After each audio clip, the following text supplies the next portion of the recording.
తెలంగాణ ప్రభుత్వం రేపటి నుంచి కొత్త స్మార్ట్ రేషన్ కార్డులు పంపిణీ చేయనుంది. కొత్త స్మార్ట్ రేషన్ కార్డులను నకిలీలను రూపొందించకుండా నివారించేలా 9 రకాల ఆధునిక భద్రతా ఫీచర్లతో తయారు చేశారు. ఇక బ్యాంక్ నోట్లు, పాస్పోర్ట్లు వంటి అత్యంత భద్రత కలిగిన పత్రాల్లో ఉపయోగించే టెక్నాలజీని వీటికి వినియోగించారు. దీన్ని ఆహార భద్రత కార్డుగా కూడా చెబుతున్నారు.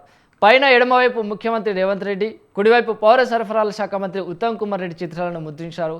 ఇక రేషన్ కార్డు నంబర్, కుటుంబ యజమాని పేరు, చౌకధరల దుకాణం సంఖ్యతో పాటు గ్రామం, మండలం, జిల్లా, రేషన్ కార్డుదారు ఇంటి చిరునామా వివరాలు కూడా ఉంటాయి.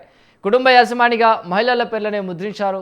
సాంకేతికపరమైన పలు భద్రతా ఫీచర్లు జోడించడంతో ఈ కార్డును స్కాన్ చేయగానే లబ్ధిదారుల వివరాలు నిర్ధారణ అవుతాయి.